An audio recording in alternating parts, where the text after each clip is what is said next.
ನಮಸ್ಕಾರ.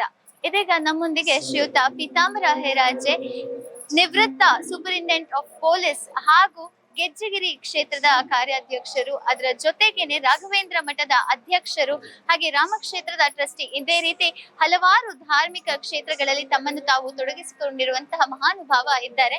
ಬನ್ನಿ ಕೇಳೋಣ. ಸರ್ ನಮಸ್ತೆ. ನಮಸ್ಕಾರ.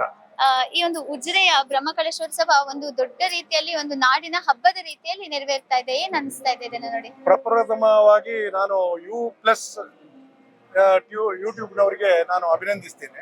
ಯಾಕಂದ್ರೆ ಎಲ್ಲರನ್ನು ಕವರ್ ಮಾಡಿಕೊಂಡು ಈ ಒಂದು ಕ್ಷೇತ್ರದ ಅಭ್ಯುದಯವನ್ನು ರಾಜ್ಯ ಹೊರ ರಾಜ್ಯಗಳಿಗೆ ಕಳಿಸುವಂತ ನಿಮ್ಗೆ ಪ್ರಪ್ರಥಮವಾಗಿ ನಮಸ್ಕಾರ. ನನಗೆ ಅನಿಸ್ತದೆ ಉಜಿರೆ ಇವತ್ತು ನಮ್ದು ಕರ್ಮಭೂಮಿ. ನಾನು ಗ್ರಾಜುಯೇಷನ್ ಎಲ್ಲ ಮಾಡಿದ್ದು ಈ ಉಜಿರೆಯಲ್ಲಿ. ಇಲ್ಲಿ ನೋಡಿದ್ರೆ ಇಡೀ ಜನಾರ್ದನ ಸ್ವಾಮಿ ದೇವಾಲಯದ ಆವರಣ ಸುಮಾರು 10-15 ಕಿಲೋಮೀಟರ್ ಕಂಪ್ಲೀಟ್ ಚೇಂಜ್ ಆಗಿದೆ. ಇಡೀ ಇವತ್ತು ಎಲ್ಲರೂ ಬಂದು ಜನಾರ್ದನ ಸ್ವಾಮಿಗಳ ದೇವರನ್ನು ನೋಡುವಂತ ಒಂದು ಪರಿಸ್ಥಿತಿ ಇಲ್ಲಿ ನಮಗೆ ನಿರ್ಮಾಣ ಆಗಿದೆ. ಎಲ್ಲ ಕಡೆ ಇಷ್ಟೊಂದು ಚೆನ್ನಾಗಿದೆ ಅಂದ್ರೆ, ನಾವು ಹಿಂದೆ ಸಿನಿಮಾಗಳಲ್ಲಿ ಈ ಸೆಟ್ಟಿಂಗ್ಸ್ ನೋಡ್ತಿದ್ವು, ಭೂಲೋಕದ ಸೆಟ್ಟಿಂಗ್ಸು, ದೇವಲೋಕದ ಸೆಟ್ಟಿಂಗ್ಸ್. ಇವತ್ತು ದೇವಲೋಕದ ಸೆಟ್ಟಿಂಗ್ ಅನ್ನೇ ಇಲ್ಲಿ ಮರುಸೃಷ್ಟಿ ಮಾಡಿದಾರ ಅಂತ ನನ್ಗೆ ಅನಿಸ್ತದೆ. ಬೇರೆ ಬೇರೆ ಕಡೆಗಳಲ್ಲಿ ಬೇರೆ ಬೇರೆ ಕಾರ್ಯಕ್ರಮಗಳು ನಡೀತಾ ಇದ್ದಾವೆ ನಿರಂತರವಾಗಿ. ಮತ್ತು ವಿಶೇಷವಾಗಿ ನಮ್ಮ ಶರತ್ ಕೃಷ್ಣ ಪಡುವೆಟ್ನಾಯರು ಅವರ ತಂದೆಯವರು ವಿಜಯರಾಘವ ಪಡುವೆಟ್ನಾಯರು ನಮ್ಗೆ ಬಹಳ ಆತ್ಮೀಯರು, ಅವ್ರ ಪೂಜ್ಯರು. ಅಂತವರ ಮಗ ಇವತ್ತು ಈ ಒಂದು ಕ್ಷೇತ್ರದ ಸಂಪೂರ್ಣ ಜವಾಬ್ದಾರಿ ತಗೊಂಡು ಇದನ್ನೊಂದು ವ್ಯವಸ್ಥಿತವಾಗಿ ನಡೆಸ್ಕೊಡ್ತಾ ಇದ್ದಾರೆ.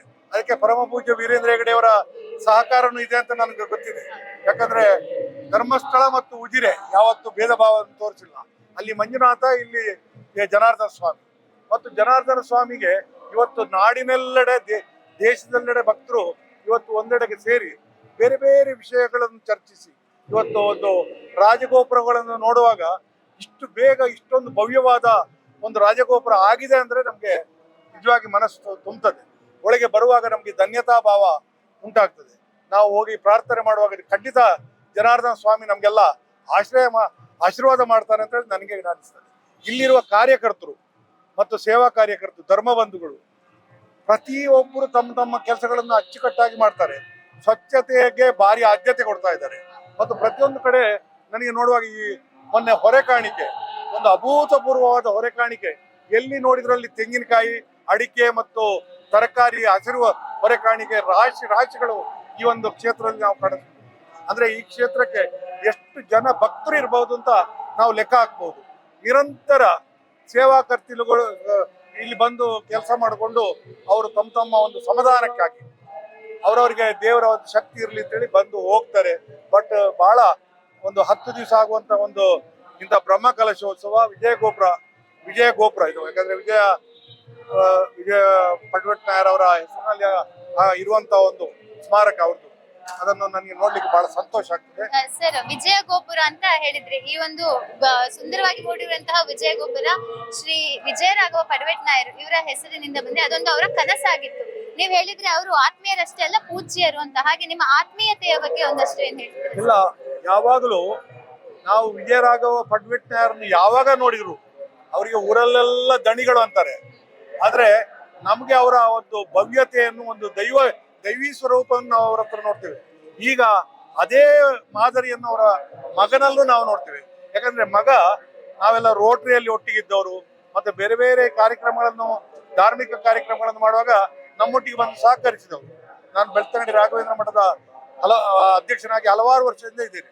ಅಲ್ಲಿನೂ ನಮ್ಗೆ ಬಂದು ಸೇವೆ ಮಾಡಿ ನಮ್ಮ ಕಷ್ಟ ಏನಿದೆ ಅಂತ ಕೇಳುವಂತ ಒಂದು ದೊಡ್ಡ ಮನುಷ್ಯ. ನಿಜವಾಗಿ ಒಂದು ವಿಜಯ ರಾಘವೇಂದ್ರ ಪಡುವೆಟ್ನಾಯರ್ ಅವರ ಮಗ ಶರತ್ ಕೃಷ್ಣ ಪಡುವೆಟ್ನಾಯರ್ ಅವರ ಒಂದು ನೇತೃತ್ವ ಈ ಒಂದು ಗೋಪುರಕ್ಕಾಗ್ಲಿ, ಆ ದೇವಸ್ಥಾನಕ್ಕಾಗ್ಲಿ, ಈ ಊರಿಗಾಗಲಿ ಸಿಕ್ಕಿದ್ದು ಅದು ನಮ್ಮೆಲ್ಲರ ಒಂದು ಪುಣ್ಯವೇ ಸರಿ ಅಂತ ನಾನು ಹೇಳ್ತೀನಿ. ಸರ್, ಒಂದು ಇತಿಹಾಸವನ್ನೇ ಸೃಷ್ಟಿಸಿದ್ದಾರೆ ಶ್ರೀಯುತ ಶರತ್ ಕೃಷ್ಣ ಪಡುವೆಟ್ನಾಯರ್ ಅವರು. ಏನಂದ್ರೆ, ಈ ಒಂದು ಬ್ರಹ್ಮಕಲಶೋತ್ಸವ ಮಹೋತ್ಸವಕ್ಕೆ ಮನೆಗೂ ಹೋಗಿ 4,000ಕ್ಕೂ ಹೆಚ್ಚು ಮನೆಗಳಿಗೆ ಹೋಗಿ ಸ್ವತಃ ಭೇಟಿ ನೀಡಿ ಅವರು ಆಹ್ವಾನವನ್ನ ನೀಡಿರುವಂತದ್ದು. ಇದ್ರ ಬಗ್ಗೆ ಏನ್ ಹೇಳ್ತೀರಾ? ನನಗೆ ಇವತ್ತು ಗೊತ್ತಾಯ್ತು, ಮೋಹನ್ ರಾವ್ ಅವರು ನನಗೆ ಸಿಕ್ಕಿದ್ರು. ಬಂದಾಗ್ಲಿ ಅವ್ರು ಹೇಳಿದ್ರು, ನಾವು ಎಷ್ಟೋ ಸಮಯದಿಂದ ಮನೆ ಭೇಟಿ ಕಾರ್ಯಕ್ರಮದಲ್ಲಿ ಹೋಗಿದ್ದೆವು. ಅಲ್ಲಿ ಜನರು ನಿರೀಕ್ಷೆಗೂ ಮೀರಿ ಈ ಕ್ಷೇತ್ರಕ್ಕೆ ಸಹಕಾರ ಕೊಟ್ಟರು.